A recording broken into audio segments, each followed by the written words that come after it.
पठाइदिएको यो निकोलसले माला लाम्छन् भनेर बुझ्यौ नि यो पनि कसैलाई लगाइदेऊ आएकोलाई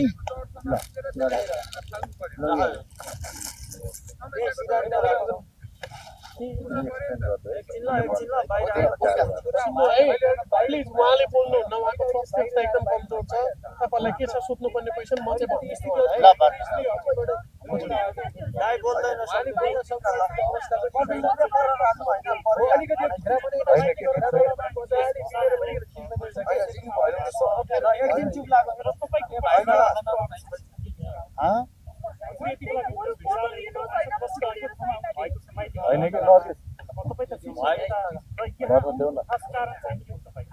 होइन निकोलस डाक्टर निकोलस मेरो धेरै पहिलेदेखिको साथी पनि भाइ पनि होइन निकोलसले आज मात्र होइन यो समाजको विकृति विसङ्गतिको बारेमा विधिको शासन पद्धतिका लागि निष्पक्ष न्यायका लागि सधैँ अनसन बस्नुहुन्छ पहिला पनि लामो 12-13 दिनसम्म आमरण अनसन बसेर म गएर हेरेर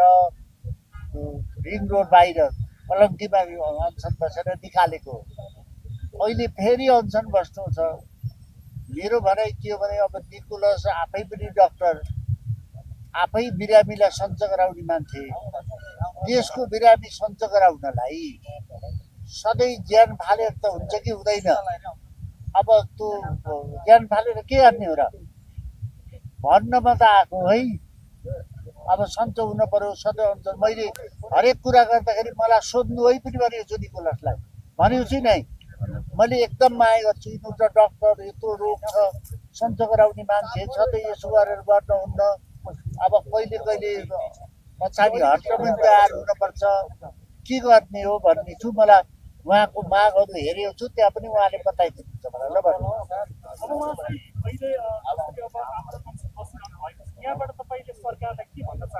मैले सरकारलाई हाम्रो नेपालमा हाम्रो डाक्टरहरूले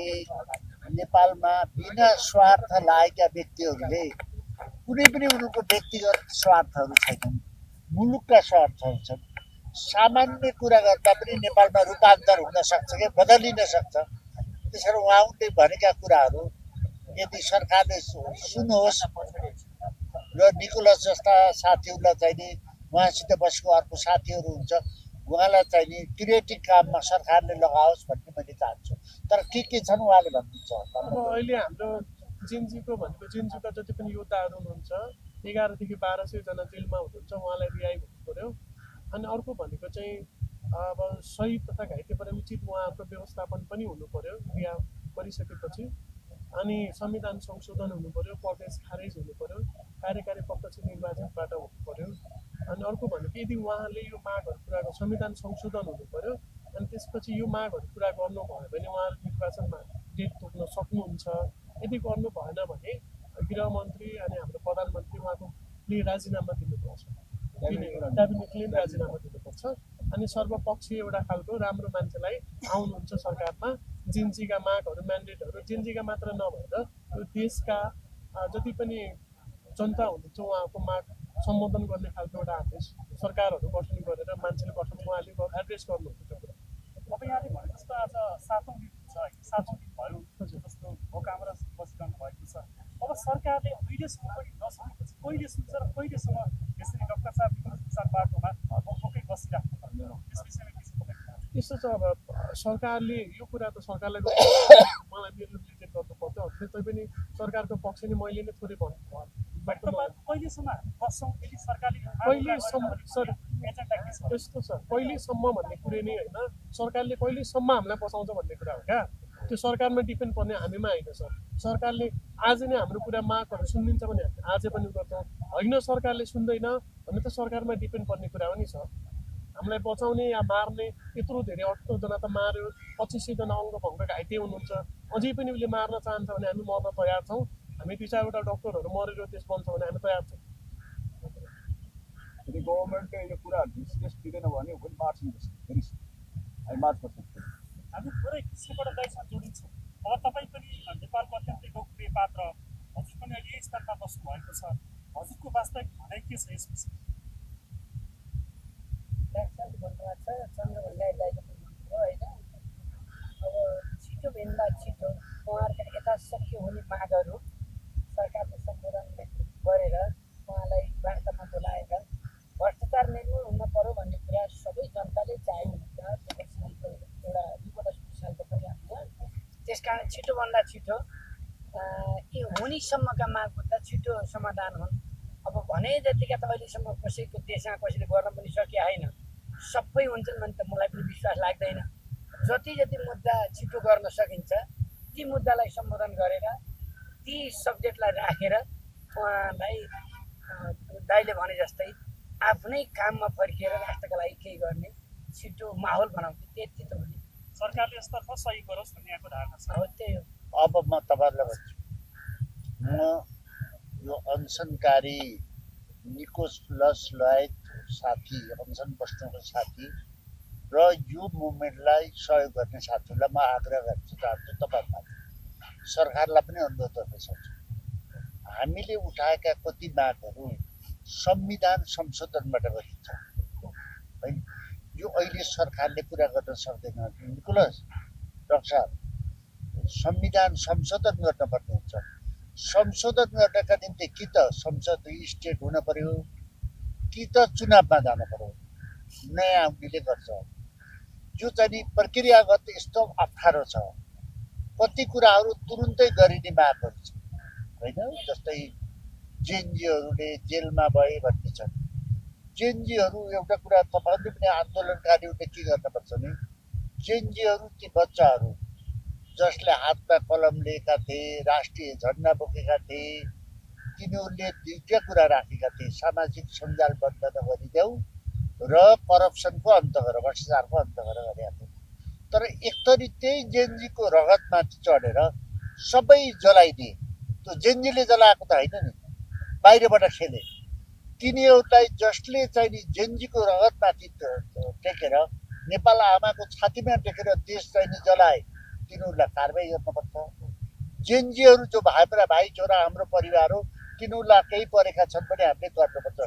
त्यही होइन डाक्टर साहब, त्यो गर्नुपर्छ। त्यस कारणले एकथरी संविधान संशोधन गर्नुपर्छ, एकचोटि गर्नुपर्छ। त्यस कारण मैले के भन्छु भने, सरकारले उहाँहरूलाई बोलाओस्, छलफल गरोस्, हुने कुरा गर्नु पर्यो, नहुने कुरा चाहिँ संविधान संशोधन गरेर गर्नु पर्यो। त्यही नै खान्छौँ। त्यस कारण यसैलाई लिएर अब भोलि यत्रो युङ मान्छेहरूले ज्यान फाल्ने हो र लड्दै लड्दै जाने हो नि। कति चाहिँ समय भने म कति वर्ष जेल बसेँ, मैले कति दुःख पाएँ। मैले केही लिएको छु, लड्दै लड्दै लड्दै जाने हो नि। जहिले सुकै अनसन बस्यो ज्यान फाल्न के पाउँछु। लड्ने हो हुँदै आधा दुईटा माग पुरा हुन्छन्, भोलि तिनवटा हुन्छन्, पछि आफै ठुलो नेता बनिन्छ देश चलाउने, त्यसपछि लाए जतिको सबै गरिन्छ होइन। त्यसकारण मलाई गुरुले, केशवानन्द गुरु, अरू रिडीको गुरु मठाधीशले, रुरु भनेको हाम्रो एकै ठाउँ हात हो। गुरुहरूले चाहिँ नि यो रुद्राक्ष माला र यो माला चाहिँ नि निकोलस सधैँ लाउँछन्, उनको साथीलाई लगाइदिने भन्छ। यो पनि मैले आशीर्वाद लिएर आएको। त्यसकारण मलाई लाग्छ निकोलसले सरकारसित अनुरोध गर्छु, ज्यान चाहिँ वार्ता छिटो गर्नु पर्यो। त्यसका दुईटा मार्ग हेर्नु पर्यो, एउटा गर्ने कुरा हेर्नु पर्यो अहिले तुरुन्तै, अर्को संविधानबाट गर्ने कुरा हेर्नु पर्यो। यो मैले निकोलस लगायत दुवै साथीहरूलाई म आग्रह गर्छु है। जानु अब सिद्धियो, अब चुप भएर अर्को भयो।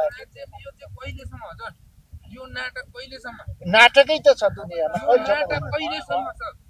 हजुर एउटा छुट्टै प्रान्त बनाउनु भएको उहाँ डाक्टर साहब मेरो कुरा थोरै सुन्नुहुन्छ। देशको भ्रष्टाचार धेरै पटक सुनिदिनुहोस् न। हामी छोरै प्रश्न जस्तो यो देशले नेपालले गर्व गरेको छ। यहाँले धेरै पटक संसद भवनमा पनि भ्रष्टाचारको विरुद्धमा आवाज उठाएर आफै पनि उठ्नु भएको छ। अत्यन्तै लोकप्रिय पात्र हो तपाईँ। तपाईँ देशमा सुशासन कायम गर्नुपर्छ, देशमा भ्रष्टाचार रोक्नुपर्छ भनेर निरन्तर नभन्ने युवाहरूको माग संसदमा धेरै देखिएका छन्। अब आउँदो सरकार कस्तो बन्नुपर्छ नयाँ दल या पुराना दल मिलेर या नमिलेर कस्तो सरकार बन्न सक्छ? पहिला हामी सबैको धारणा मेरो अनुभवले होइन पहिला मुलुक हुन पर्यो हातमा नेसनल फ्ल्याग राष्ट्रिय झन्डा हुन पर्यो र जतिसुकै जसले भाषण गरे पनि जसले जति गरे पनि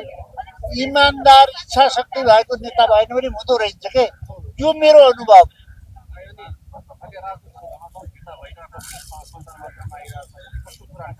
भाइ कसरी मैले एउटा कुरा भन्नु यो तातिर जाँदै नजाउँ सत्य कुरा कसले गरेको छ र सुरक्षा सिंहदरबार जल्ला त सुरक्षा भएन सर्वोच्च अदालत जल्ला भएन संसद कहाँको सुरक्षा भएको छ र तपाईँले चासो राख्नु ठिकै कुरा हो मलाई अब मैले तपाईँले अविश्वास गर्न मिल्दैन अझ निराशा त बनाउन मिल्दैन हामीले गर्न मिल्दैन तर हामी सबै मिलेर मुलुक बनाउनुपर्छ र पहिलो सहर चाहिँ नि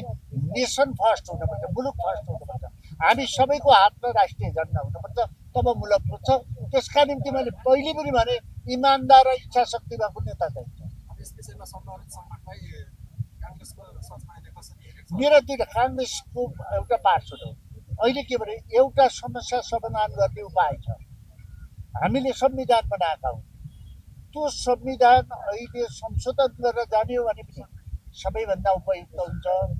डाक्टरले रोगको डायग्नोसिस भएपछि त औषधि खुलाउने हो नि हामीले देशको रोग पत्ता लगाएका छौँ अब मान्दिन चुनावमा जाने हो भने चुनावबाट गर्न पर्यो चुनावबाट संशोधन गर्ने भन्ने कुरा बहुत कठिन छ मैले आफूले हेरेको हामी आफैको अनुभव आउँछ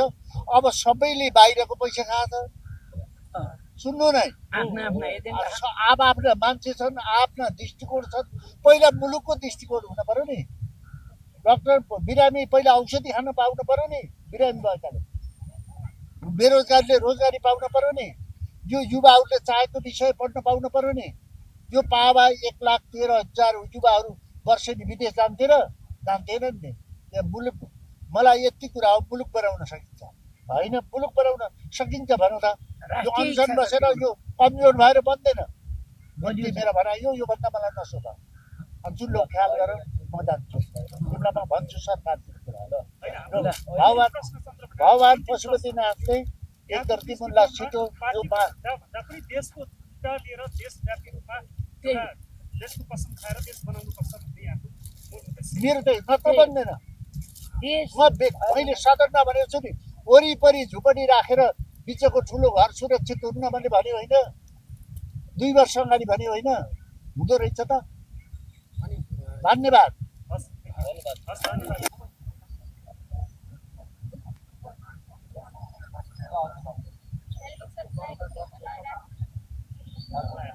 कुरा भइरहेको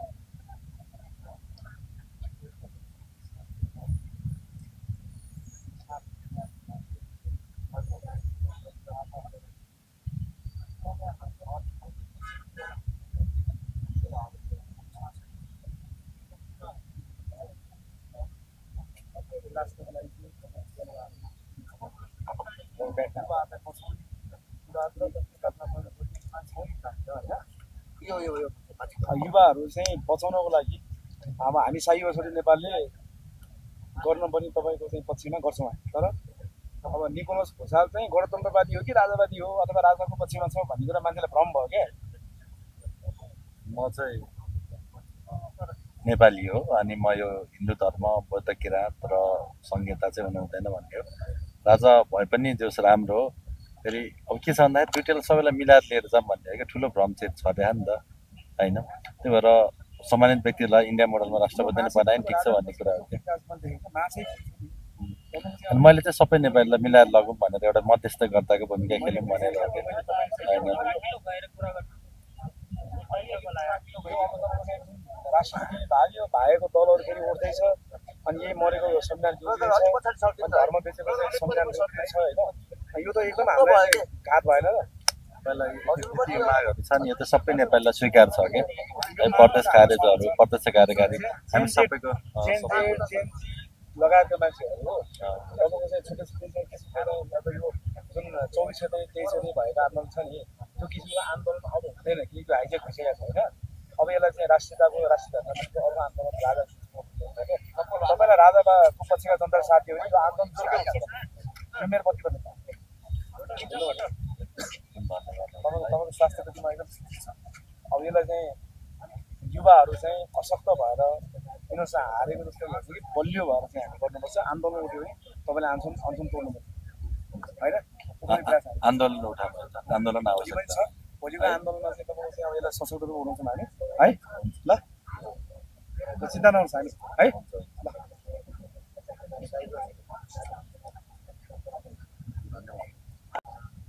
जो राजा वीरेन्द्र स्वर्गारोहण हुँदाखेरि जसले टाउको खौरिने हो वीरेन्द्र सरकारप्रति ठुलो आस्था राख्ने एउटा मास पनि छ अनि त्यो सम्मान गर्ने मासलाई हामीले सडकमा उत्रिनुपर्छ राजा वीरेन्द्रको आत्माको शान्ति तब हुन्छ जब राष्ट्र स्थानले फर्काउँछ यो भ्रष्टाचारी अपराधी गणतन्त्र नफालेसँग मौसम सरकारको आत्माले शान्ति पाउँदैन भन्ने किसिमले हामी त्यो राष्ट्रिय झन्डा पनि त्यो शान्तिपूर्ण र्याली गर्दैछौँ शान्तिपूर्ण र्याली भोलि तपाईँहरूको सामाखुसीबाट उहाँसम्म हुन्छ तपाईँहरूले यो राजा ल्याउने धेरै चेष्टा तपाईँहरूले गरिराख्नु भएको छ धेरै कार्यहरू गरिराख्नु भएको छ है ठ्याक्कै तपाईँहरूले राजा ल्याउनको लागि अन्तिम लडाइँ कहिले लड्ने तपाईँहरूले कहिले लड्ने के छ होइन हाम्रो हरेक लडाइँ चाहिँ निर्णायकै छ यो अन्तिम लडाइँ त जनताले लड्ने राजा भने जनताको सम्पत्ति हो राज संस्था भनेकै जनताको हो राज संस्था थियो र त हामी नेपाली छौँ त्यो राज संस्था नहुँदा आज हामी कति अनाथ भएको छौँ आज विदेशीहरूले कसरी हेरेका छन् आज यो देश कुन अवस्थामा पुग्यो आज भ्रष्टाचारले चाहिँ गनाएको छ देश काण्डले त्यस कारण चाहिँ राज संस्था बिना हामी नेपाली होइनौँ हामी अधुरो छौँ हामी नेपाली पूर्ण रूपमा हुनको लागि चाहिँ राज संस्था पुनर्स्थापना गर्नैपर्छ त्यो राज संस्था पुनर्स्थापना गर्ने दायित्व शाही वसति नेपालको मात्रै होइन एक नेपालीको तपाईँहरूको पनि सबैको हो त्यस कारण चाहिँ यो नेपाललाई अखण्ड राख्नको लागि यो नेपाललाई सधैँभरि चाहिँ हामी चाहिँ हाम्रो पुस्तालाई पनि नेपाल बुझाउनको लागि चाहिँ राज संस्था चाहियो गणतन्त्र रहन्जेलसँग यो देश चाहिँ कहाँ जाने हो के हुने हो अब यो अस्तव्यस्त अवस्थामा यो देश छ अहिले अत्यन्त चाहिँ तरल अवस्थामा देशको चाहिँ यो राष्ट्रियता पुगेको छ यो देश सोमालिया हुने हो कि कङ्गो हुने हो कि त्यो डरमा छौँ हामी त्यस कारण त्यसलाई अन्त्य गर्न ज्ञानेन्द्र सरकारले त्यसपटक राजा घोषणा गर्नुपर्छ त्यसको लागि हरेक नेपाली जनता खुल्नुपर्छ मनमा राजा बोकेर बस्ने नेपालीहरू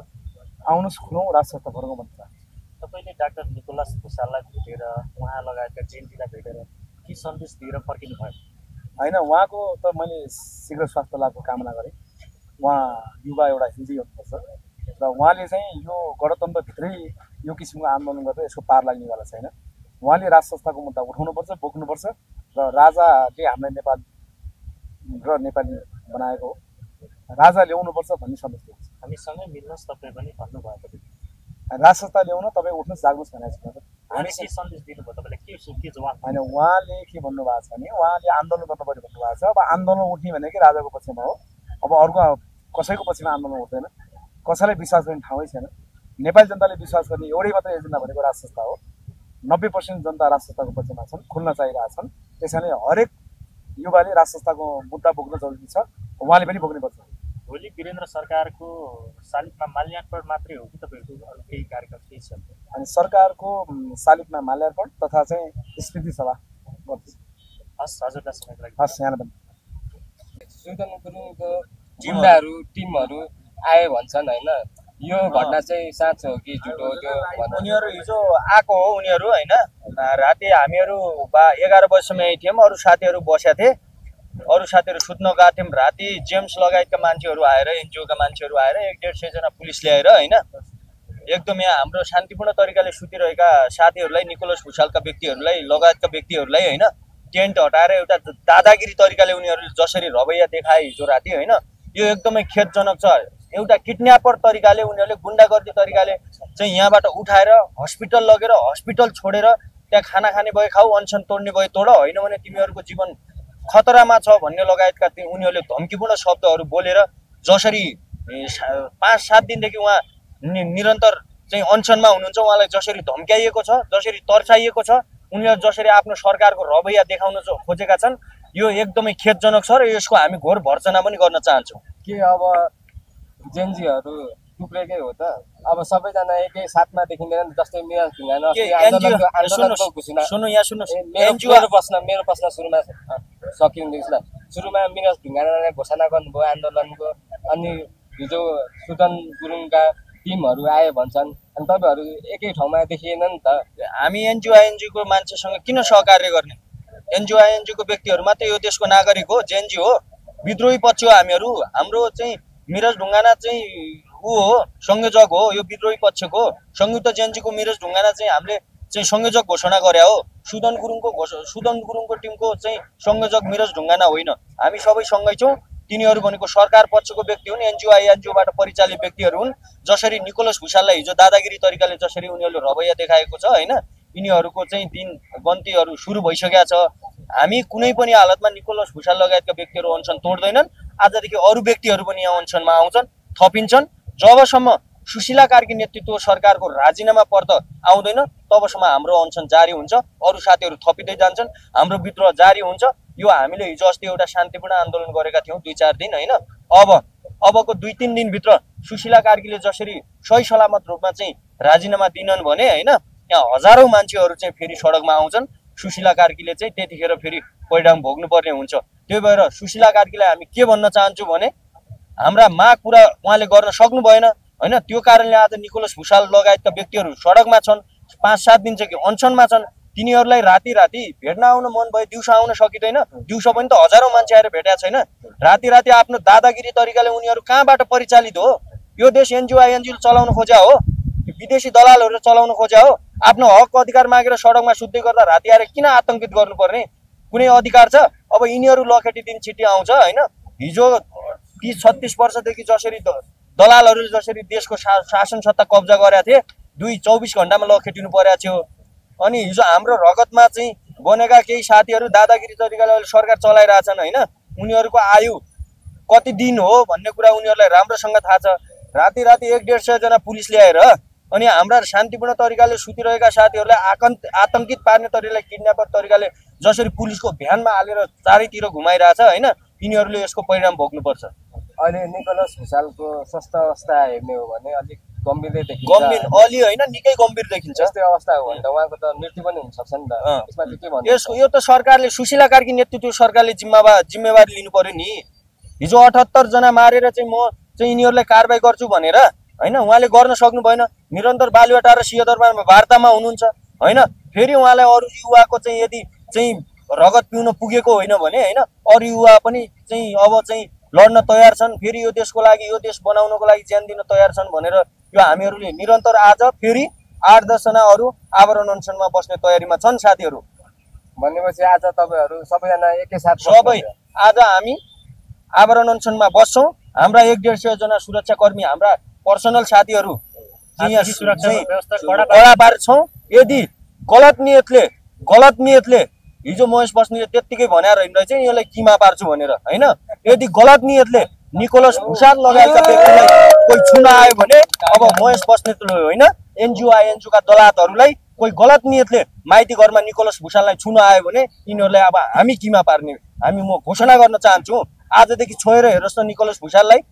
शान्तिपूर्ण तरिकाले आफ्ना हक अधिकार माग्दै गरेका व्यक्तिलाई राति आएर गुन्डागर्दी तरिकाले दादागिरी तरिकाले चाहिँ उठाउन खोज्ने यिनीहरूको बाउको देश हो एनजिओको देश हो पुर्खाको इतिहास हो दलालहरूलाई थाहा छैन देखाइदिनु पर्ने हो हामीलाई सरकार पक्षबाट नै आतंकित हुने गरी विभिन्न तरिकाले देशी विदेशी शक्तिहरूले हामीलाई चलाइरहेको छ लड भिड होइन भनेर त्यहाँ उनीहरूका मान्छे पठाइरहेको छ हामीले देख्नुभयो 2-3 दिनदेखि हामी शान्तिपूर्ण आन्दोलन गरिरहेका छैनौँ अनि राति आएर निकोलस भुसाल लगायतका व्यक्तिलाई किन लछाड पछाड गर्ने किन हातपात गर्ने देशी विदेशी दलालहरूले नै सरकार पक्षका दलालहरूले नै फेरि यो देशमा आतंक यो देशमा रक्तपात मचाउन खोजेको देखिन्छ यो निकै खेदजनक छ चिन्ताजनक छ भनेपछि आज पनि उहाँको टिमहरू आयो भने तपाईँहरू किमा हुन्छन् मैले भनेन किमा बनाउँछु ल हामी मर्न तयार छौँ यो देशको लागि निकोलस भुसाल के आफ्नो व्यक्तिगत स्वार्थको लागि बसिरह हो गलत तरिकाले कसै दलाल एनजिओका दलालहरू माइती घरमा आज राति छिर्यो भने तिनीहरूलाई किमा बनाउँछु हामी बनाउँछौँ हस् त धन्यवाद यहाँ थोरै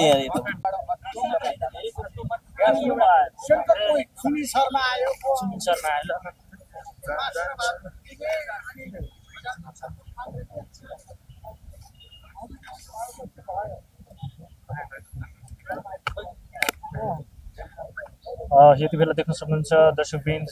डाक्टर सुनिल शर्मा आइसक्नु भएको छ। यतिखेर डाक्टर निकोलस भुसाललाई साथ दिनको लागि देख्न सक्नुहुन्छ यहाँको दृश्य। यतिखेर डाक्टर निकोलस भुसाललाई साथ दिनको लागि यतिखेर नेपाली काङ्ग्रेसका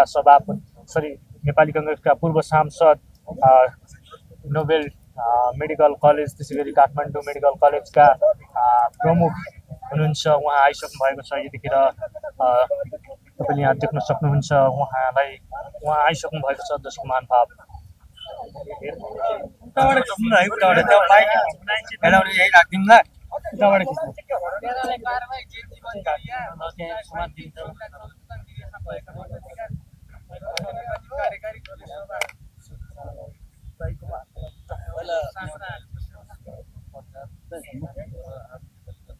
माग त केही राम्रो माग एकदम जेन्जीकै माग हो है, यही मागै हो है। तर सरकार चाहिँ चुनाव भइरहेको त्यो अलिकति नछाइदिउँ त, त्यो नछाइदिनु न थोरै, त्यो माग पढ्न दिनु अनि बोल्ने पढ्न दिनु न।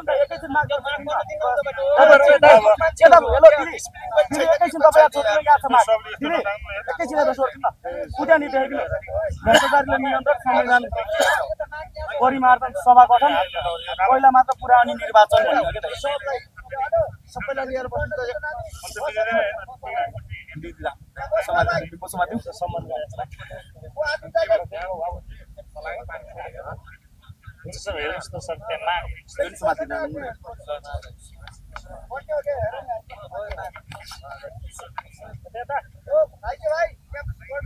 अब हाम्रो डाक्टर निकोलस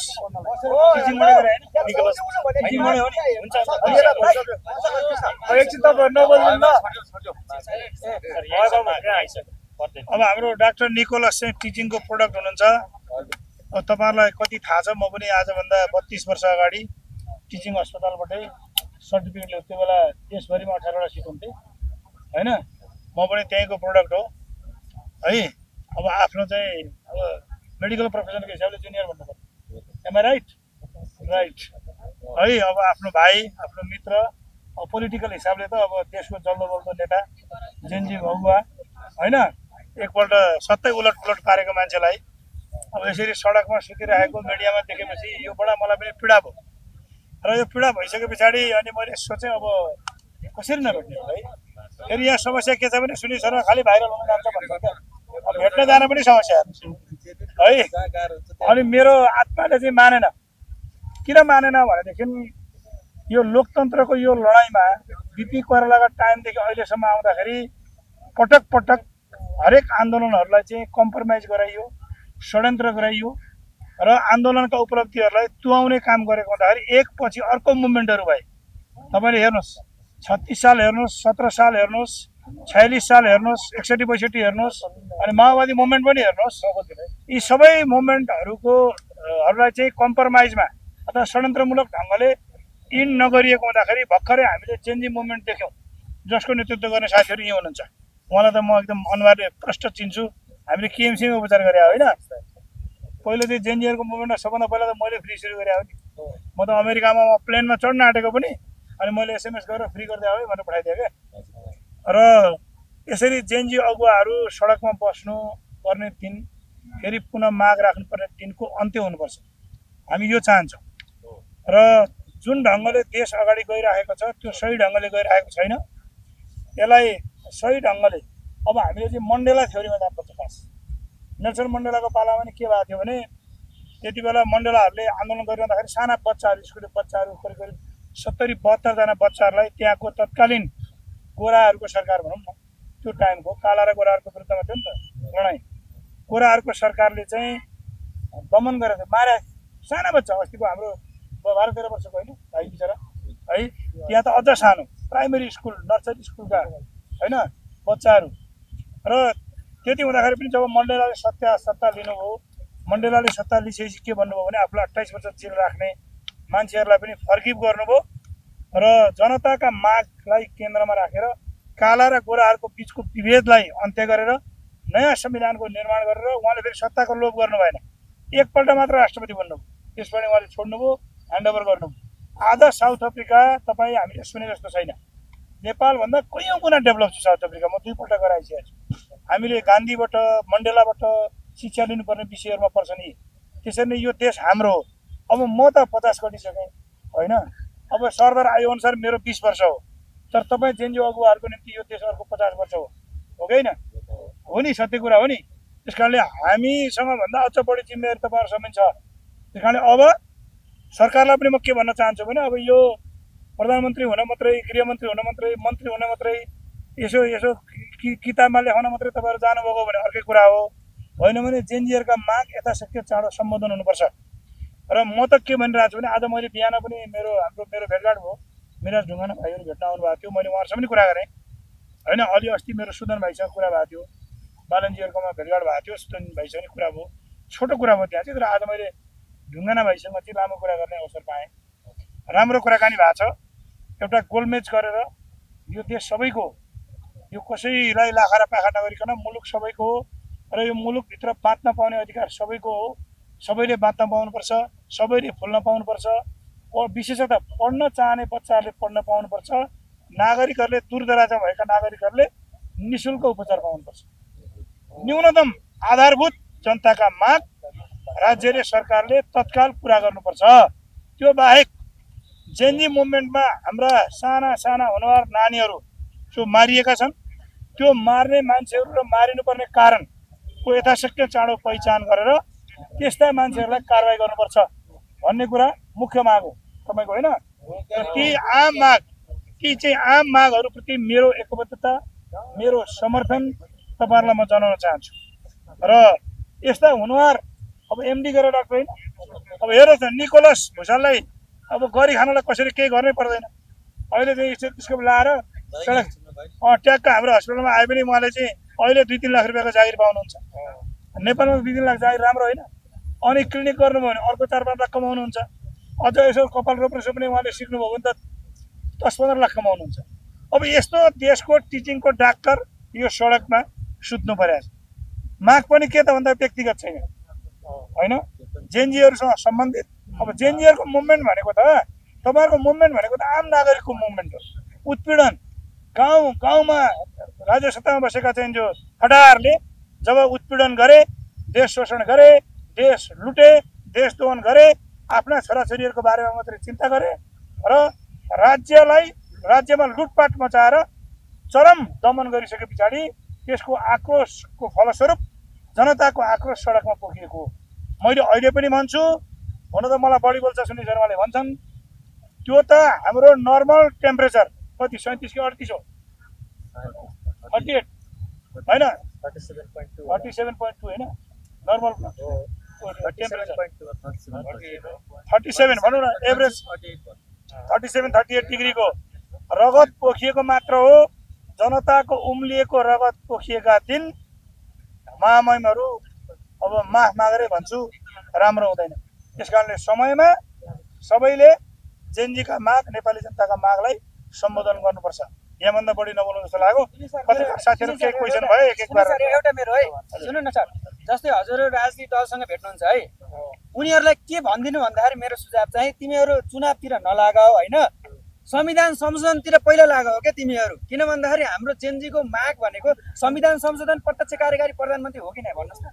कसरी सम्भव होला सुनिल सर, त्यो कसरी सम्भव होला हुनु पर्यो। अब यहाँ के छ भने मेरो भिडियो पनि तपाईँहरू कम हेर्नुहुन्छ, मेरो फेसबुक स्ट्याटस पनि कम हेर्नुहुन्छ। अबदेखि हेर्नु होला। मैले तपाईँहरूको जेएनजी मुभमेन्टको दिन 24 गते राति मैले अमेरिकाबाट एउटा स्ट्याटस राखेको थिएँ। मैले त्यति बेला भनेको थिएँ सबभन्दा पहिला यो पार्लियामेन्ट भित्रैबाट जेएनजीहरूका मुख्य मागहरूलाई सम्बोधन गर्नुपर्छ भनेको थिएँ। षड्यन्त्रमूलक ढङ्गले पार्लियामेन्ट भङ्ग भयो, त्यो त्यति बेला 3 दिनभित्र गर्न सकिन्थ्यो हो कि।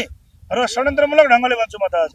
कठपुतली सरकारको निर्माण भयो र यसरी समस्याको समाधान हुँदैन। समस्याको समाधान भनेको जेएनजीहरूका मागलाई संविधानमै मेजर मागहरूलाई तपाईँहरूले पनि धेरै हट गर्न मिल्दैन। अब 20वटा 25वटा माग अहिले नराख्ने, मुख्य 4-5वटा मागलाई अहिले नै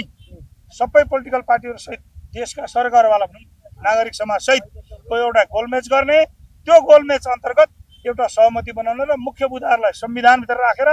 होइन संविधानमै व्यवस्था गर्ने र अरू बाँकी मागहरू जुन छ माइनर मागहरू त्यसलाई चाँडोभन्दा चाँडो इलेक्सनमा लगेर चाहिँ कमिङ पार्लियामेन्टले त्यसलाई एड्रेस गर्ने मेरो भनाइ चाहिँ यही हो यो मेरो भनाइ जारी रहन्छ जस्तो यतिजना मरे यत्रो विध्वंस भयो नि त दाइ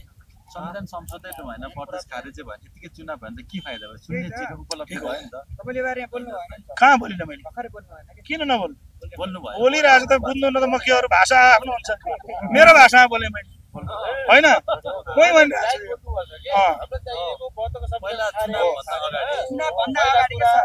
होइन संविधान खारेज भन्ने हुँदैन कि संविधान त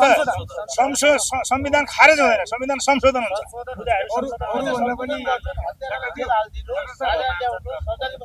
ठिक छ माग मिलेन त मैले भने छु ल सबै साथीहरूलाई धन्यवाद पत्रकार मित्रहरूलाई धन्यवाद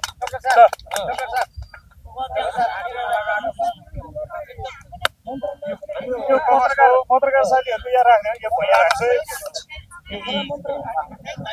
यहाँले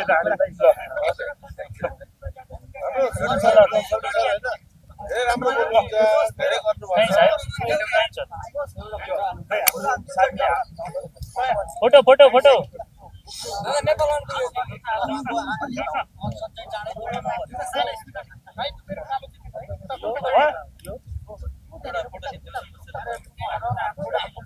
स्टिल हाल्नुपर्छ नि स्टिल होइन भाइ तिमीहरू टाइटेनियममा हाल्नुपर्छ यो भने धेरै सहजीकरणको लागि हो तिमीहरूको लागि ऊ सबैभन्दा राम्रो उपचार हुनुपर्छ भनेर सुन्नमा आयो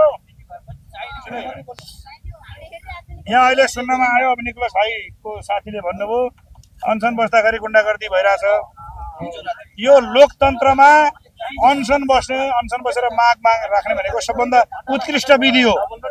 कसैले गुन्डागर्दी गर्यो भने तपाईहरुले हामीलाई बोलाउनु होला त्यसको प्रतिकार गर्न हामी आउँछौँ एउटा कुरा चाहिँ कस्तो भन्दाखेरि अब राम्रो कुरा नि भन्नुपर्छ दाइ हैन सुनिल दाइ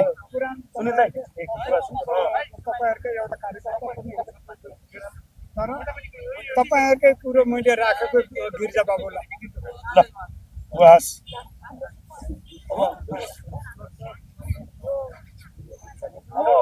दाइ एउटा हाल्नुपर्छ दाइ हैन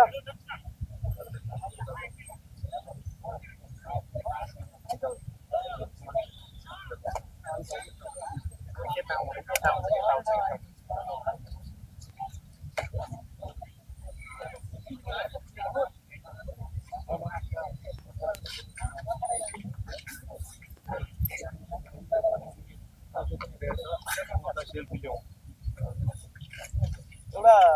जुन दाइको र मेरो एउटा वार्ता पनि भएको थियो नि त्यो वार्ता पनि भन्छु अहिले बेला हैन यो भनिहालौँ न एउटा कुरा हैन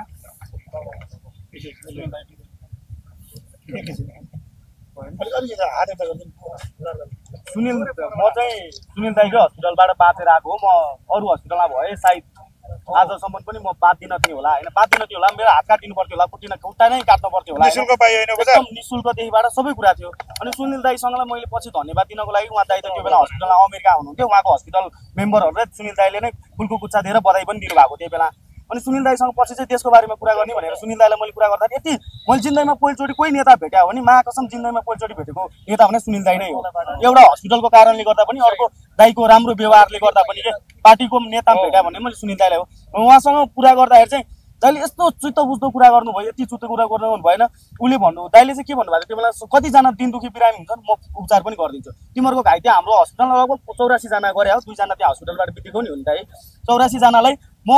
आजीवन कति समय सक्छ उहाँहरू बिसो नहुँदैसम्म म फ्री रूपमा चाहिँ उपचार गरिदिन्छु बिसो नहुँदैसम्मलाई के त्यो पुरै उहाँले भन्नु नै भएको हो एक बता त्यही दिनुभएको टिएमसीमा पैसा लिएको बिरामी कमै छ पछि कोहीबाट आकल झुकल बाई मिस्टेक पर्नु भएको नि दाइहरूले फिर्ता गर्नु भएकै हो है यो कुरा चाहिँ ध्रुव सत्य हामी दाइसँग बसेर गएको हो देशको बारेमा नि दाइले धेरै राम्रो अरू कुरा हो तर दाइले ब्याक गरिदिनु भयो मैले नि गरेर चाहिँ दाइले दाइसँग कुरा गरेर सबैको ब्याक गरिदिनु भन्ने कुरा हो अनि केएमसी हस्पिटलमा उपचारको कुरामा पनि हामीले एकदम सहजीकरण एकदम सजिलो राम्रो त्यहाँको व्यवहार हैन सिस्टर डाक्टरहरूको व्यवहार हेर्ने तरिका हैन तपाईको अपरेसन गर्ने तरिकाहरू सबै कुराहरूमा चाहिँ एकदम चित्त बुझेर सायद मेरो हात रहँदैन थियो यति कुरा चाहिँ ध्रुव सत्य भन्छु अरू हस्पिटलमा भयो मेरो हात काट्नै पर्ने हुन्थ्यो किनकि छेन बेनै थियो कि हड्डी सड्डीदेखिबाट नसादेखिबाट मेरो यो अरू हस्पिटलमा भयो यो हातै चल्दैन थियो मेरो सबै लक भइसक्यो त्यो मेन नसै चिनेर दाइलाई धेरै धेरै धन्यवाद त भन्न परिहाल्छ दाइले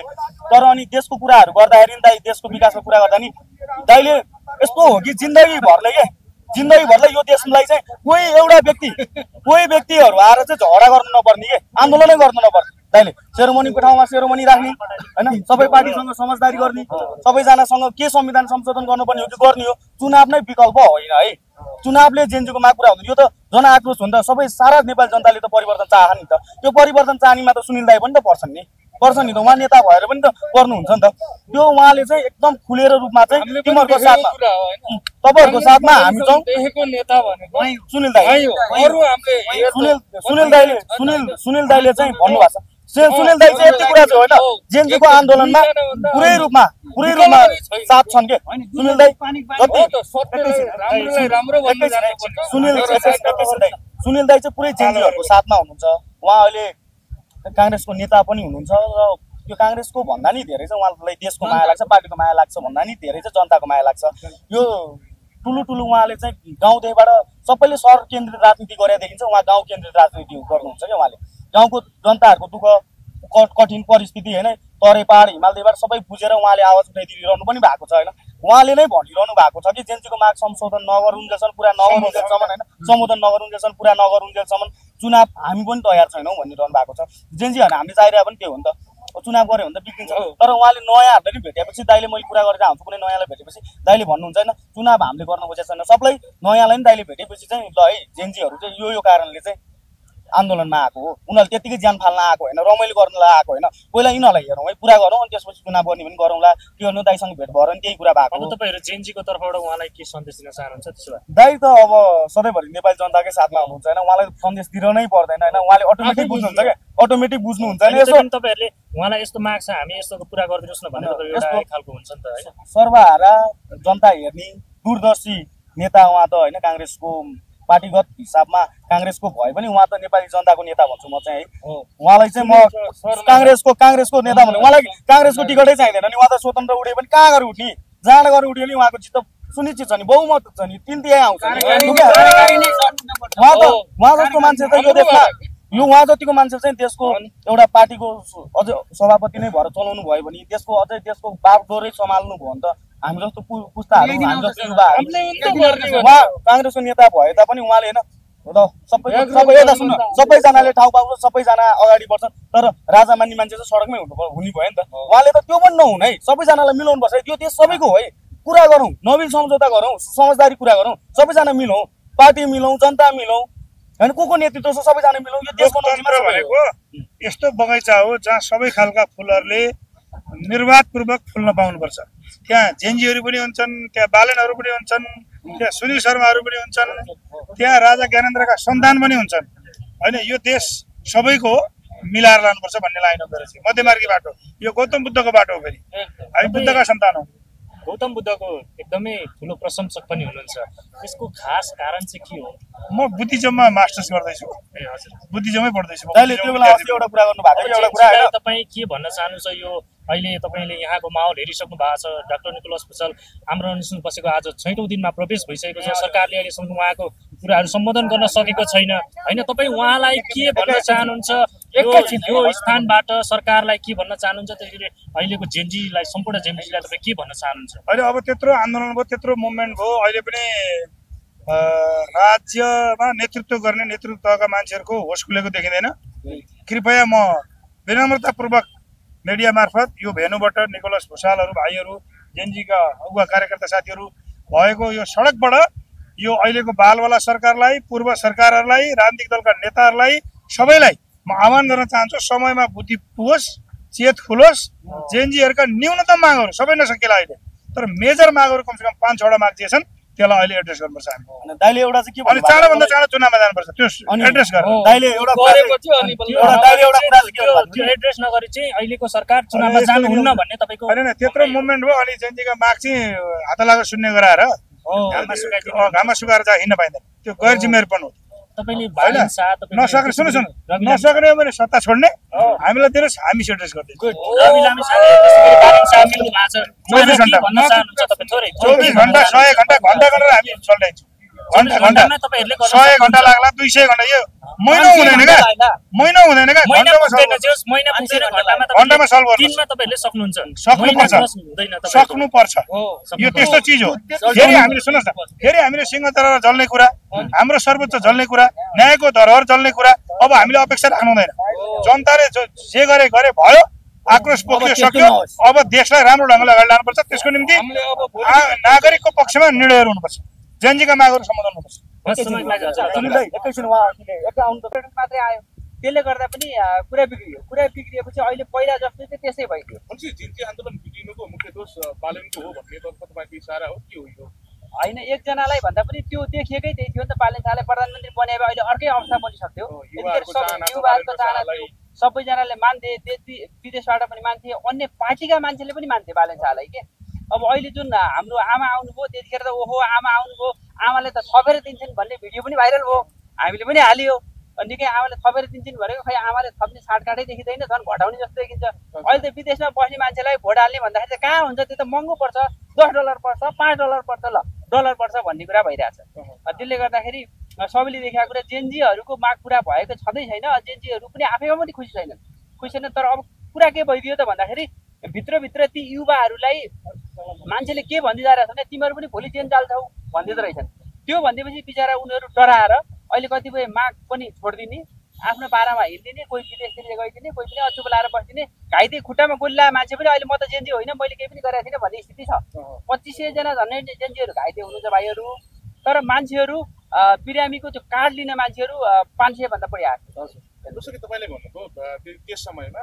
जेनजीहरूले बालेन्द्र शाहलाई प्रधानमन्त्री बन्नको लागि भन्नुभयो। अब त्यति बेला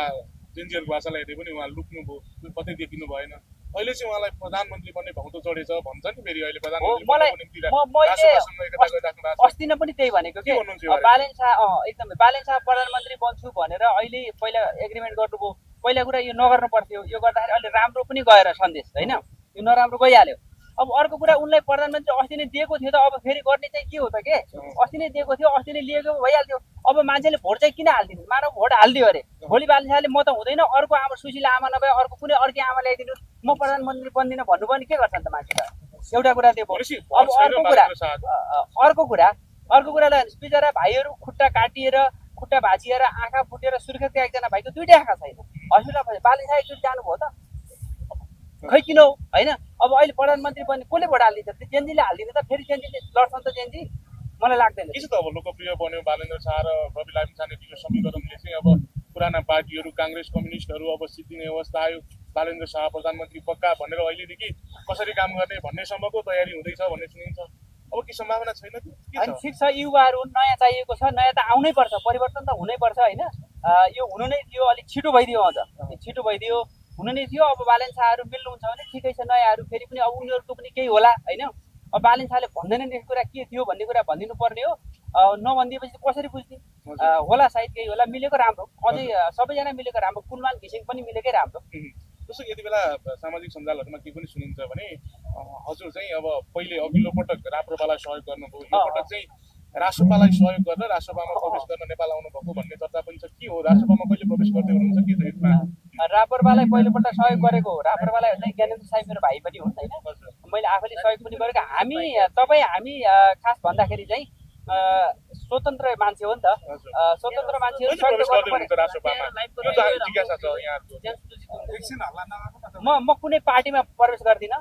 पार्टीमा अहिले म स्वतन्त्र बस्छु। हामीले जस्तो स्वतन्त्र मान्छे पनि चाहियो नि त, सबैजना पार्टीमै प्रवेश गरेपछि त हुँदैन नि त। पार्टीमा प्रवेश गर्ने बित्तिकै त्यो पार्टीको गुणगान गाउनु पर्यो, अर्को पार्टीको विरोध गर्नु पर्यो, त्यो पार्टीको गलत कुरालाई पनि बचाउ गर्नु पर्यो। मलाई लाग्छ स्वतन्त्र मान्छे नेपालमा कमै देखिन्छ। त्यो हुनाले स्वतन्त्र अहिले झन् नेपालमा आइसकेपछि मलाई के लाग्यो भने म त स्वतन्त्र बस्नै पर्छ जस्तो लाग्यो। स्वतन्त्र बस्नुपर्छ, किन भन्दाखेरि स्वतन्त्रै मान्छे भेटिँदैन, केही न केही स्वार्थ छ होइन। अहिले त अझ धेरै अलिकति पपुलर भयो भने सांसद बन्नुपर्ने, अझ सांसद समानुपातिमा घुस्नुपर्ने। हेर्नुहोस् अचम्म छ भने ल किन बन्नु पर्यो? भएर के हुन्छ? कतिजना सांसद अहिले भएको चाहिँ के छ के? मन्त्रीको भ्यालु छैन, सांसदको भ्यालु छैन। यहाँ नेपालमा नेता बन्नेहरूको भन्दा त तपाईँको सामाजिक सञ्जालको फलोवर त धेरै छ नि त, त्यो हुनाले पनि अब तपाईँ पनि त नेतै बन्ने होला भन्ने चासो छ क्या एउटा। अहिले त सामाजिक सञ्जालको ट्रेन्ड छ नि त। छ त्यो खास कुरा नबुझेर हो होइन। अब हामी विदेशतिर हुँदाखेरि जस्तो म युकेमा हुँदाखेरि युकेका प्रधानमन्त्रीसँग पनि भेट हुन्छु, फ्रान्सतिर पनि हुन्छ, त्यो मतलब हुँदैन कि विदेशतिर। अब हाम्रो नेपालमा चाहिँ अलिकति के छ भन्दाखेरि चाहिँ केही जनप्रतिनिधि भएन, सांसद भएन, प्रधानमन्त्री भएन भने यो केही पनि होइन भनिदिने यसरी, अनि आफू नभएपछि केही भएन कि भन्ने मान्छेलाई त्यो फिलिङ भयो हुनाले यस्तो यो सांसद बन्नु मन्त्री बन्नु ठुलो कुरा होइन, त्यो आवश्यकै छैन। त्यो म त्यो लडाइँमा छैन। अब निर्वाचनसम्म हजुरको बसोबास नेपालमै हुन्छ, अब के के छ भोट हालेरै जाने त होला राष्ट्रिय स्वतन्त्र पार्टीलाई म नेपालमै हो होइन मेरो लगानी सबै नेपालमै छ म नेपालमै बस्ने हो म स्वतन्त्र पार्टीले नयाँलाई सपोर्ट गर्ने हो जेनजीलाई खुलेर सपोर्ट गरेको अझै पनि जेनजीलाई सपोर्ट छ जेनजी भाइहरू डराउनु पर्दैन केही पनि हुँदैन को आउँछ फलाना पुराना आउँछ नि यस्तो के गर्छन् पुराना आएर तिनीहरूले जे गर्नुपर्छ त्यही भन्ने छ यहाँ छैन नि त नयाँ पनि आउँछ नि त हामी पनि छौँ नि त त्यही भएर डराउनु पर्ने म्याक्सिमम यो डराएको देख्दाखेरि चाहिँ यो चाहिँ गलत कुरा छ पहिला पनि माओवादी त्यत्रो युद्ध भयो साधारण मान्छे त सैतरेका लडेका थिए नि त तर तिनीहरू पनि अहिले के भयो त माओवादी हुनु नै गल्ती भयो अभिशाप भयो भन्ने भयो हेर्नुहोस् कोही विदेशतिर छन् पार्टी नै छुटिसक्यो यसरी अहिले जेनजी हुनु पनि अभिशाप भयो भन्ने भइरहेछ जलाए रे ओहो यस्तो हामी भुल्दैनौँ रे फलाना जलेको अनि मान्छे मरेको चाहिँ के हो त्यसै गरी त्यत्रो मान्छे मर्या होइन अनि त्यो कारणले मान्छेहरू उठ्या हो नि त त्यो त स्वतः रूपमा जो पनि मान्छे त्यो दिन रिसाइरहेको थियो जुन 24 गते ओके त्यो कारणले गर्दाखेरि चाहिँ मान्छेहरू उठ्यो नि त उठ्न त पर्यो जसको पनि तपाईँ त्यति नै हेर्नुहोस् 23-24 गते जसको पनि रगत बलेको थियो जुन त्यो लास देख्दाखेरि जुन रगतको हातमा गिदी लिएर हिँडेको देख्दाखेरि जसको पनि रगत बलेको थियो त्यो कारणले गर्दा हो नि त अनि उनीहरू जलायो फलाना गर्दाखेरि केही न केही त बढी भइहाल्छ नि ठिकै त कहाँ हुन्छ त जस्तो कि अब रवि बालेनको एकताले चाहिँ अब जेनजीहरूको आन्दोलनले न्याय पाउँछ अब देशमा शान्ति सुव्यवस्था आउँछ भन्ने किसिमको जुन विश्लेषण भइराखेको छ यसमा कतिको विश्वस्त हुनुहुन्छ यहाँ आफै चाहिँ म ठ्याक्कै विश्वस्त छैन भनौँ होइन छैन हुनुपर्छ भन्ने हो किन भन्दाखेरि हामीले धेरै देखिसक्यौँ यो आउला ओहो अब त 23-24 गतेपछि त ओहो अब त देशै कायापलट हुने भयो अब त केही न केही हुने भयो भ्रष्टाचारी त सबै जेलमा जाने भयो खतरै होला जस्तो होइन भनेका थिएँ मलाई पनि विदेशमा मान्छेहरूले ल दाइ तपाईँ जानुहोस् यो सरकारलाई सिंहदरबार बनाउनको लागि सहयोग गर्छौँ भन्ने लाखौँ मान्छे छन् मसँग सहयोग गर्छौँ भन्ने मान्छे अहिले लौ न सहयोग गरौँ भन्दा कहाँ हुन्छ हुँदैन कुरै बिग्रिसक्यो भन्छ भएपछि मतलब कति थियो कि आशा भरोसा मान्छेको यसै गरी अहिले पनि आशा भरोसा छ भोलि गएर धोका दिनु के लाग्छ अब बालेन शाह प्रधानमन्त्री भइदियो भने के होला भन्ने थिएन सबैलाई हामीले पनि सबैले सोचेका थियौँ सबैभन्दा क्याम्पेन गर्ने बालेन शाहले सुरुमा म हो अनि म फ्रान्सको जङ्गलबाट भिडियो बनाउँथेँ म त फेसबुकले भिडियो फोटो के अरे भोट हालेर हुन्छ भन्दै थिएँ होइन तर पनि मलाई काहीँ न काहीँ विश्वास थियो कि नयाँ मान्छे आउँछन् भने सुरुमा त्यहाँबाट गर्दाखेरि अनि त्यतिखेरबाट नयाँ आउँछन् भन्ने थिएन सामाजिक सञ्जालबाट आउँछन् भन्ने पनि थिएन अनि मैले गरेँ बालेन शाहले पनि त्यतिखेर मेरो भिडियोहरू पोस्टहरू सेयर पनि गर्नुहुन्थ्यो अनि सबैजना लाग्यौँ अब खतरै होला भन्ने भयो अब अहिले पनि अस्ति नै त्यसपछि 24 गतेपछि मन्त्री बनेपछि खतरै होला भन्ने थियो नि त बने त बन्दिएन अब भोलि उहाँहरू पनि ल फेरि बालेन शाहले बन्दिन भन्ने हुन् कि रवि लामी बन्दिन भन्ने हुन् कि त्यो कारणले गर्दाखेरि हामीहरू चाहिँ स्वतन्त्र रहने सजग रहने खबरदारी चाहिँ गर्नुपर्छ यसरी अब विश्वास गर्ने बाटो रहेन अब विश्वासमा भनेपछि तपाईँको अनुमानमा बालेन र रविको सहकार्य त्यति टिकाउ हुन्छ जस्तो लाग्छ होइन टिकाउ हुन्छ हुनुपर्छ हामीले सपोर्ट गर्नुपर्छ तर अब फुल्ली विश्वास गर्ने आधार रहेन भन्ने कुरा हो सबैजनाले धोका दिए कसलाई अहिले के भइसक्यो भन्दाखेरि चाहिँ जो आए पनि यस्तै त हो नि जुन जग्गा नि कानै चिरिएको भन्ने नेपाली मान्छेहरू त्यस्तो भइसक्यो एउटा आश थियो नि त भरोसा थियो ओहो फलाना मान्छे आए हुन्थ्यो कि फलाना मान्छे आए हुन्थ्यो कि भन्ने एउटा हुन्छ नि त जो आउँदा नै हुँदैन सुशीला कार्की भन्दा ठुलो मान्छे को छ नेपालमा त्यत्रो पढे लेखेको महिला पहिलो प्रधानमन्त्री पहिलो न्यायाधीश केही होला भन्ने भयो नि त भयो त केही पनि भएन ऊ निकोलस भुसाल यहाँ 7 दिनसम्म बसिराख्नु भएको छ निकोलस भुसाल जस्ता अरू बस्न नसकेर घरमा पनि यही हालत भएर बसिरहेको अवस्था छ नि त त्यसो हुनाले ठ्याक्कै विश्वास नगरौँ उहाँहरूलाई एकदम शुभकामना मेरो फुल सपोर्ट नयाँलाई जेटिआर थ्याङ्क यू धन्यवाद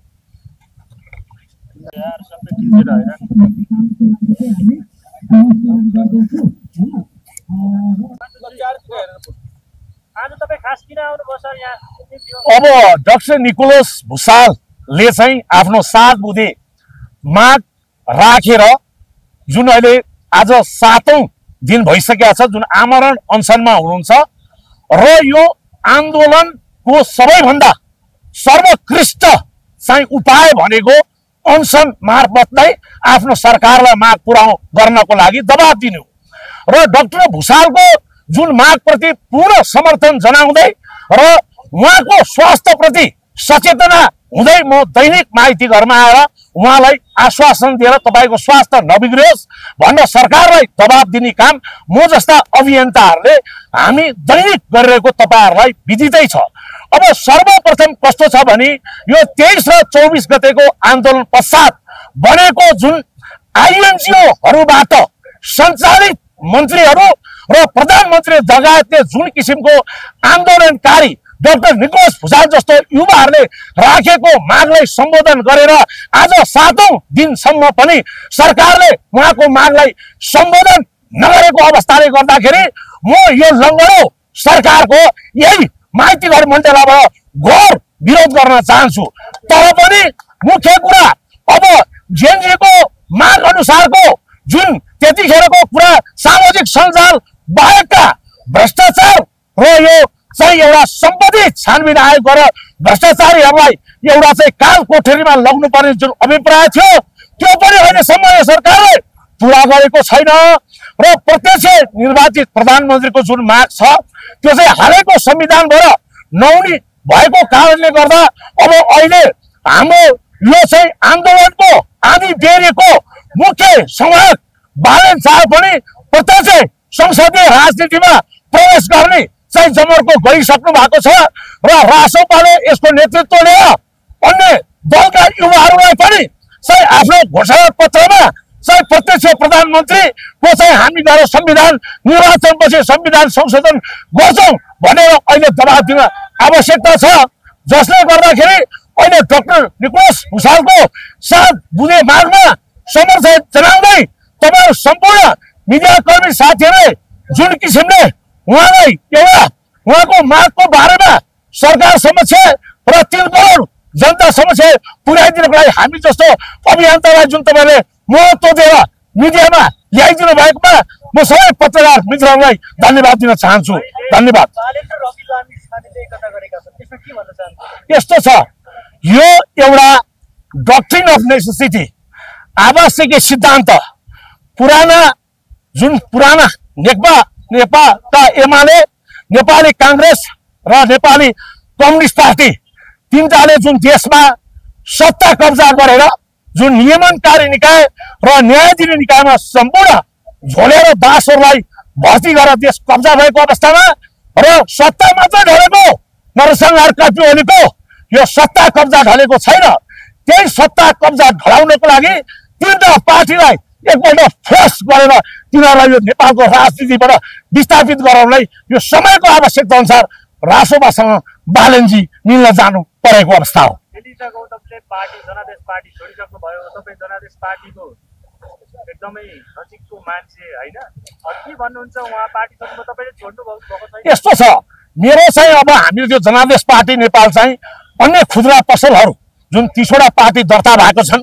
तिनलाई एकसाथ ल्याउन सकिन्छ कि खुद्रा पसल बन्द गरेर एउटा डिलरको रूपमा प्रस्तुत हुन सकिन्छ कि भनेर ऋषि धमलाजीको चाहिँ सक्रियतामा त्यो पार्टी चाहिँ स्थापना भएको हो। त्यसमा हाम्रो रमन कर्णजी लयर जुन चाहिँ सुदन गुरुङको तर्फबाट प्रधान सेनापति र राष्ट्रपतिसँग वार्तामा नि जानुभएको र हाम्रो चाहिँ उहाँको धर्मपत्नी एल्जाजी म र रमन कर्णजीले त्यो एकता प्रक्रिया सघाउनको लागि त्यो हामीले कोसिस गरेको थियौँ र यो एकता प्रक्रिया चाहिँ हाम्रो हिजो चाहिँ अस्तिको दिन ऋषि धमलाजीले 23वटा पार्टीलाई संयोजनकारी भूमिका निभाएर एक ठाउँमा ल्याउने प्रयास गरेको छ र मेरो व्यक्तिगत हकमा चाहिँ मेरो समूह म लगायत अभियन्ताहरू जनादेश पार्टी रहिरहन्छ रमन कर्णजीको नेतृत्वमा म चाहिँ व्यक्तिगत रूपमा बालेन शाहलाई निशर्त समर्थन गरेर बालेन शाहको समूहमा प्रवेश गर्दैछु। तपाई पनि राष्ट्रमा प्रवेश गर्दै हुन्छ भनेपछि म बालेन शाहको टिम प्रवेश गर्दैछु। त्यस होइन, अब प्रक्रियामा हुनुहुन्छ, हामी पनि बालेन शाहको टिममा जाने प्रक्रियामा छौँ। सम्झौता भइसक्यो नि होइन, सम्झौता भए पनि त त्यसमा अब वस्तुति अनुसार कार्यान्वयनमा समय लाग्ने भएको हुनाले मेरो समूहको म लगायत अरू 9 जना अभियन्ताहरू छौँ, राष्ट्रिय स्तरमा चर्चित अभियन्ताहरू, हामी चाहिँ निशर्त रूपमा बालेन शाहलाई समर्थन गरेर उहाँको टिममा जाँदैछु। बालेन शाहलाई मैले होइन, बालेन शाह यो आन्दोलन मात्र होइन कि यो जुन पहिलाको स्थानीय निर्वाचनबाट वैकल्पिक शक्तिको स्रोतहरू बालेन शाह, हर्क साम्पाङ र गोपी अमाल हुन्। त्यसपछि मात्रै वैशाखमा उनीहरू तीनटाले जितेर वैकल्पिक शक्तिको सोच नेपालमा प्रवेश गराइसकेपछि असारमा मात्रै रवि लामिछानेले रासोपा बनाउनु भएको। त्यसकारण वैकल्पिक शक्तिको मुख्य नेता भनेको चाहिँ यो देशमा बालेन शाह नै हो भन्ने मेरो ठम्मै छ। हजुर त्यसो भए तपाईँ बालन शाहको तर्फबाट यसपालिको निर्वाचनमा उहाँको समूहबाट तपाईँ प्रत्यक्षमा उठ्दै हुनुहुन्छ कि या समानुपातिमा? होइन, म यो राजनीति च्याखे थाप्न आएको होइन, म ताउ हान्न आएको हो। त्यसकारण काठमाडौँ क्षेत्र नम्बर 1 मा मेरो प्रत्यक्ष उम्मेदवारीको लागि मेरो आफ्नो चाहिँ दाबी हुनेछ। र यसभन्दा पनि अब डाक्टर निकोलस भुसालको स्वास्थ्यमा तलमाथि भयो भने यो सरकारका प्रधानमन्त्री लगायत मन्त्रीहरू फेरि 24 गतेको जस्तो हेलिकप्टरबाट चढेर पनि भ्याउन नसक्ने अवस्था आउन सक्छ। म यो लङ्गडा सरकारले यहीँबाट चेतावनी दिन चाहन्छु। तुरुन्त प्रधानमन्त्री आफै आएर डाक्टर निकोलस भुसालसँग वार्ता गर्नुभयो। उहाँको स्वास्थ्य स्थिति तलमाथि भयो भने 3 करोड नेपालीको लागि सही हुने छैन। खबरदार खबरदार होइन, म बालेन शाहजीको टिम प्रवेश गर्दैछु। त्यसपछि उहाँको नेतृत्वले जे सही ठान्छ हामी त्यही अनुसार राष्ट्रमा प्रवेश गर्छौँ। त्यो भोलिको पाटो। आज डाक्टर निकोलस भुसालको स्वास्थ्यमा हामी सम्पूर्ण तपाईँहरू भनेको मुख्य समाज परिवर्तन समाजको मिडियाकर्मी साथीहरू हो, तपाईँहरूले दबाब दिएर निकोलस भुसालको स्वास्थ्यको चिन्ताजनक स्थितिलाई चाँडैभन्दा चाँडो यो लङ्गडा सरकारलाई सिंहदरबार गएर तपाईँहरूले भनिदिनुहोस् र चाँडैभन्दा चाँडो यो वार्ता गरेर निकोलस भुसाललाई आमरण अनुसारबाट हाम्रो प्रधानमन्त्रीज्यू आएर चाहिँ उहाँको अनुसार तोडाइदिने व्यवस्था मिलाइदिनुहोस्। धन्यवाद। डाक्टर निकोलस भुसाललाई के छ भने यो जुन आफ्नो माग राखेर आमरण अनसन गरेर सर्वोत्कृष्ट आन्दोलन हो, तर उहाँले आफ्नो ज्यान जोखिममा पारेर 3 करोड नेपालीलाई एउटा परिवर्तनको संवादको रूपमा डाक्टर निकोलसले काम गरिराख्नु भएको छ। उहाँले त दिनमा 50,000 रुपियाँ कमाउन सक्ने डाक्टर हो, तर पनि उहाँले देशको परिवर्तनको लागि चाहिँ जुन किसिमले उहाँले यो आमरण अनसन मार्फत 3 करोड नेपाली र यो लङ्गडो सरकारलाई झकझकाइरहनुपर्छ, त्यसको लागि निकोलस भुसाललाई म सलाम गर्न चाहन्छु। रवि लामिछानेलाई सहकारी ठग यस्तो खतम कोही छैन भन्नुहुन्थ्यो क्या योभन्दा पहिला? मैले कहिले पनि भनेको छैन। रवि लामिछानेजीलाई कानुनी मुद्दामा हुनुहुन्छ आरोपित, आरोपित हुनुहुन्छ, उहाँलाई कानुनले छुट्दैन। यो न्याय अझै पनि यो देशमा मरेको छैन। तर रवि लामिछाने जस्तो एउटा देशमा 12 लाख भोट ल्याएर स्थापित र चितवनको जनताले उहाँलाई अपार बहुमतमा जितेको मान्छेलाई त्यो दोष के अरे झोलेर दास न्यायाधीशहरूले धरौटीमा राख्नु चाहिँ त्यो राष्ट्रिय जघन्य अपराध हो भन्ने मेरो ठम्याइ छ। कानुन आफ्नो बाटोमा छ, रवि लामिछानेजी आफ्नो बाटोमा छ। जनताले स्वीकार गरेको नेतालाई जहिले पनि हामीले चाहिँ उहाँको प्रभावकारिताको लागि उहाँको योगदानको लागि कदर गर्नुपर्छ। तर कानुनभन्दा माथि न पहिला राजा थिए न अरू कोही हुन्छ। धन्यवाद।